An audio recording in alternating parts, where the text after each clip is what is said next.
పోపు గింజలు, ఇందులో మిరప గింజలు, మెంతులు ఇవన్నీ వేస్తాము, జీలకర్ర ఆవాలు అవన్నీ వేస్తాము.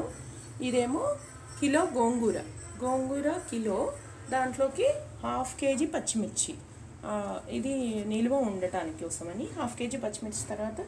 ఇందులోకి తర్వాత వేయడానికి జీలకర్ర మెంతులు కలిపి వేయించిన పొడి, ఉప్పు, ఎల్లిపాయలు. నూనె కాగిందో లేదో చూసుకొని అందులో మిరప గింజలు,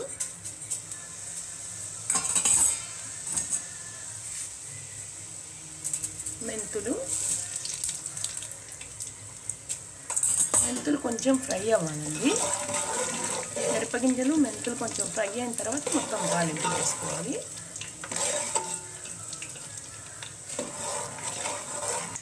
మెంతులు అలా కలర్ చేంజ్ అవుతున్నప్పుడు ఇప్పుడు ఆవాలు,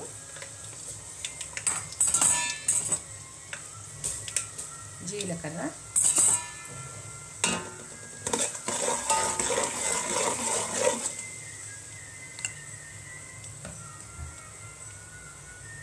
ఇందులోకి ఎల్లిపాయలు,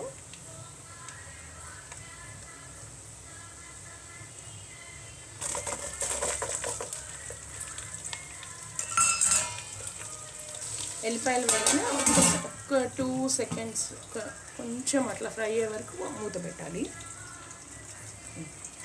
ఎల్లిపాయలు ఇలా కొంచెం ఫ్రై అవ్వగానే మిర్చి అంతా వేసేసి కలిపి మూత పెట్టేసేయాలి. మూత పెట్టినప్పుడే ఇది నిల్వ పచ్చడిగా బాగా ఉంటుంది, పాడవకుండా ఉంటుంది. మిర్చి ఎప్పుడైతే ఇలా కొంచెం కొద్దిగా మెత్తబడ్డం స్టార్ట్ అయిందో అప్పుడు పసుపు వేయాలండి. దీంట్లో 2 స్పూన్స్ పసుపు వేయాలి.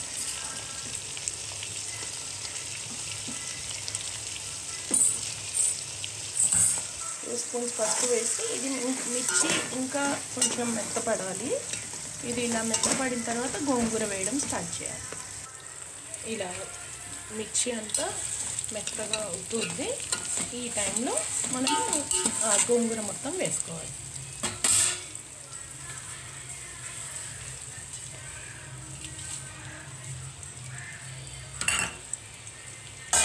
ఈ గోంగూర మొత్తం ఒక వాయి వేసి కొంచెం కొద్దిగా మెత్తగా కొంచెం ఇట్లా అయిన తర్వాత మళ్ళీ మిగతాది మొత్తం వేసుకోవాలి. గోంగూర కూడా ఇట్లా కాడలుగా తీసుకోవాలండి. ఇది నిలువ ఉంటుంది. 6 మంత్స్ ఫ్రిడ్జ్లో అయితే 6 మంత్స్ ఉంటుంది, బయట అయితే 3 మంత్స్ ఉంటుంది. సో అందుకోసం ఇట్లా కొంచెం కాడ ఉండాలి, కొద్దిగా లేత కాడ ఉండాలి. ముదురు కాడ మొత్తం తీసేయాలి. గోంగూర మాత్రం ముదురుదే తీసుకోవాలి. ఈ గోంగూర వేసేసి కలిపేసి మూత పెట్టేసుకోవడమే. ఇట్లా గోంగూర మంచిగా ఇట్లా ఒలుచుకొని కాడలు కొంచెం ఇంత కాడు ఉండాలి.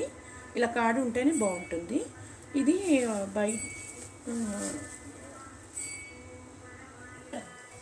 ఇలా గోంగూర కొంచెం ఇలా ఉడికిన తర్వాత ఇప్పుడు మళ్ళీ మిగతాది కూడా వేసేసుకొని కొద్దిగా మీద నుంచి కొంచెం ఆయిల్ వేసేసుకొని కలిపేసుకొని మూత పెట్టుకోవాలి.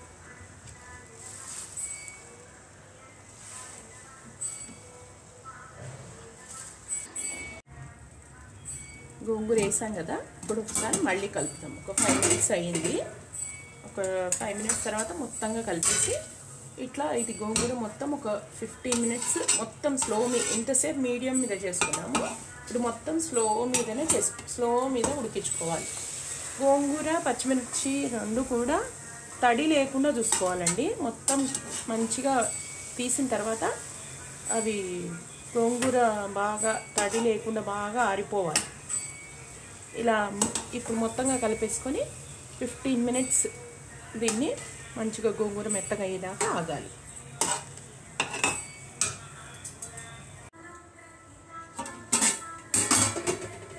గోంగూర ఇలా కొంచెం ఉడకాలండి. ఉడికింది. ఇప్పుడు కొంచెం ఇట్లా మెత్తగా అయినప్పుడు ఈ టైంలో ఇట్లా అన్నప్పుడు మెత్తగా అయింది కదా, ఈ టైంలో ఉప్పు వేసుకోవాలి. ఉప్పు వేసుకొని దీన్ని మళ్ళీ 10 నిమిషాలు వాటర్ అంతా బయటకు వచ్చేదాకానేమో మూత పెట్టుకోవాలి. తర్వాత 5 మినిట్స్ వాటర్ పోయేదాకా మూత పెట్టుకోవాలి. ఇలా ఉప్పు వేసేసుకొని మొత్తం కలిపేసుకోవాలి.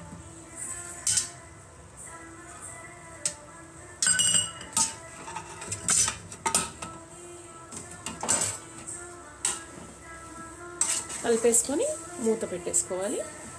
ఇది 10 మినిట్స్ ఈ వాటర్ అంతా బయటకు వచ్చేదాకా మూత పెట్టేసి ఉడకబెట్టుకోవాలి.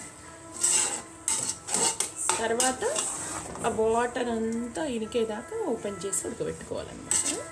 ఇప్పుడు చూడండి వాటర్ అంతా బయటకు వస్తుంది. మూత పెట్టేసి పెడతాను. ఈ గోంగూరలో ఉన్నంత వాటర్ అంతా బయటకు వస్తుంది. ఇది ట్రావెలింగ్కి చాలా మంచిగా ఉంటుందండి. మనం ఎక్కడైనా ట్రావెలింగ్కి వెళ్ళినప్పుడు మనం రైస్ తీసుకెళ్తాం కదా, బియ్యం తీసుకొని వెళ్తాం కదా, అట్లానే అక్కడ ట్రావెలింగ్ చేసేటప్పుడు ఇది నిల్వగా ఉండిపోతుంది కాబట్టి కూర తిన్నట్టు మనకి ఫీల్ వస్తుంది అన్నమాట. ఉడికిందా లేదా చూద్దామండి. Yeah, perfect. చూడండి వాటర్ ఎట్లా వచ్చేసాయో, ఇట్లా వాటర్ అంతా బయటకు వచ్చేస్తాయి. ఇప్పుడు ఆయిల్ అంతా బయటకు వచ్చేటట్టు ఉడికిపోతుంది.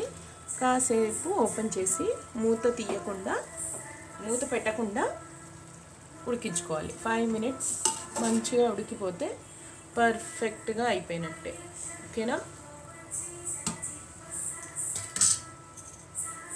జీలకర్ర మెంతుల పొడి వేసేసుకోవాలి. అయిపోయింది. Yeah, final output. Wow wow wow, yummy yummy yummy. అసలు గోంగూర నిలువ పచ్చడి అనుకోండి, ఎంత బాగా వచ్చిందో. Super super super super super. ఇలా మొత్తం కంప్లీట్ అయిపోయిందండి. ఇప్పుడు ఇది చల్లారాక ఇలా గాజు బాటిల్స్లోకి తీసి పెట్టేసుకుంటే 1 ఇయర్ అయినా పాడవదు. ఫైనల్లీ మన గోంగూర రెడీ. చూడండి సూపర్గా ఉంది. ఇప్పుడు ఇందులో టేస్ట్ చేసి చెప్తాను చూడండి. కొంచెం పెట్టుకొని. ఫైనల్లీ మన గోంగూర రెడీ. చూడండి సూపర్గా ఉంది. ఇప్పుడు ఇందులో టేస్ట్ చేసి చెప్తాను చూడండి. కొంచెం పెట్టుకొని.